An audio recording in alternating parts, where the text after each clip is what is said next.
What up, is Marcus with Dynasty Football Dads. I want you to grade my last 4 trades. We're going to start with what I think is potentially the worst trade or the worst value I got back in return. And then I'm going to go with some other good trades here. Just give me a grade. I love to see some grades here. We love to give grades out. So, hey, even if you give me an F, give me at least a reason why you think it's an F. The first one is I had Dalvin Cook. And with having Dalvin Cook, I had a contending team, and now I'm kind of going into this a little bit reload team, try to get a little bit younger here. And so 203, a 2024 second, so basically 2 seconds, Jelani Woods, which I do like. It's not tight end premium, but I do like. And then Gabe Davis. This is a non-super flex. No, take that back. This is a super flex. This is a super flex league. So the seconds are going to be, I think, worth something. I think I'm trying to sell Cook before the cliff hits, and in my opinion, this is the best offer that I could get. I tried trading. I literally sent an offer to pretty much every single team, and 203 in a second, plus Woods and Gabe Davis, 2 prospects. Again, not great. I was trying to get a running back prospect, but couldn't get anything out of it. So I think that this was potentially the worst trade that I did. But again, trying to get 2 seconds to reload. And right now, Dalvin Cook doesn't do much for my team as I'm trying to get younger. And really, I think Dalvin Cook, who knows? He may not even I look at the Melvin Gordon situations. I look at these Zeke situations where you are lucky or hopeful last year to get a couple seconds. This year, Zeke, you're hopeful to get some picks. I think Dalvin Cook is a potential sell here right now. There is a chance that maybe I could have tried to get a first, but with 203 and a second, I can maybe even move up into the first round, and I have 2 really big flyers here. All right, the second trade, Christian Kirk. I like Christian Kirk. I really do. A wide receiver 1 last year, even a wide receiver 2 this year is what my projections are on him. A lower end wide receiver 2, but still very valuable. And you're getting him for dirt cheap. I got him for a 2024 third and Elijah Moore. Yes, I traded Elijah Moore. I get the Cleveland hype. He's a very good prospect potentially, but also had a horrible year last year. And so what does Elijah Moore do as a Cleveland Brown? I have no idea. I really don't know. When you're trading a wide receiver during his rookie contract to a different team, a lot of those rookie wide receivers don't end up doing very well. Christian Kirk is filling my wide receiver 3 spot as a contender.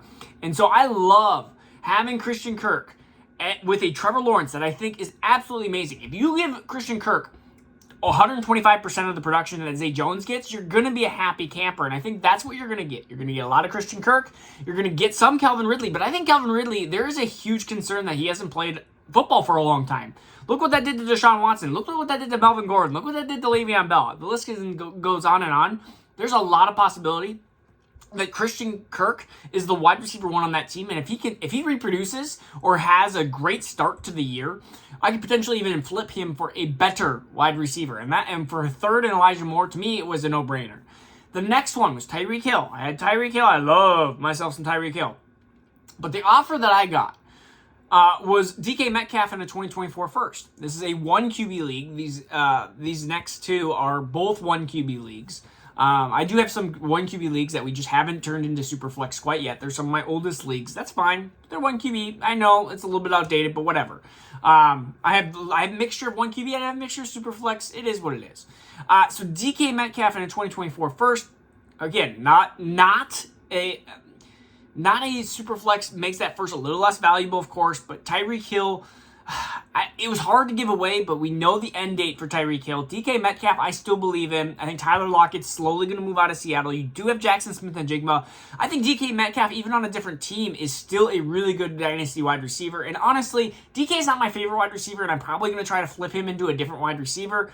But again, DK Metcalf in the 2024 first, I thought that this was a good enough value to get Tyreek Hill off my roster. It was tough.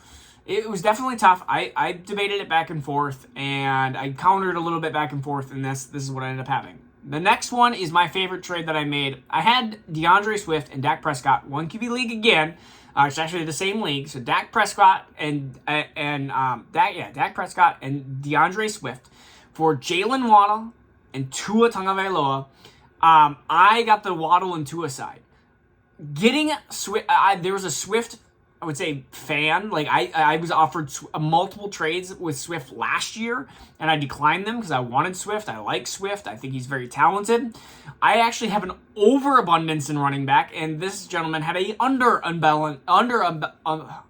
whatever. Yeah, he had very little running backs and very good wide receivers.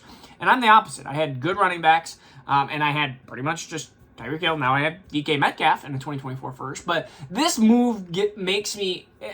losing from Swift to Tua is not a big enough loss in my mind. And Swift, there's a huge risk on Swift. And I get Jalen Waddle. I was willing to give up even a little bit more on my Swift and Dak side. In fact, I think I gave up... It doesn't say picks, but I'm pretty sure I gave up, I think it was like 2/3 and a fourth along with this. It was very little and minor stuff. I was willing to give up probably a couple seconds in here too, but he didn't offer. I countered it. Like he offered me a trade. I think it was the same trade for like a second, and I was like, hey, I'll do 2/3 or something along those lines. And he was like, yeah. I was like, all right, perfect, let's do it. Let's get it done. And so I get Waddle. I love Waddle. And so his biggest thing was Tua was a huge concern there, and for me, I'll take the concern. I have Jared Goff as my starting quarterback, as well as with Tua. So I thought that was a huge win. I mean, you get a top 6 dynasty wide receiver for Swift. I think still some people, there's always one Swift lover that is still thinking that Swift is going to be that top 6 running back in dynasty, like he was basically ranked last year. And so if you're not up to date with some of these rankings where he's ranked 20th now, that's a huge dip. All right, it's Marcus Dynasty Dads. Peace out. Grade me and let me know how I did. I will see you again tomorrow.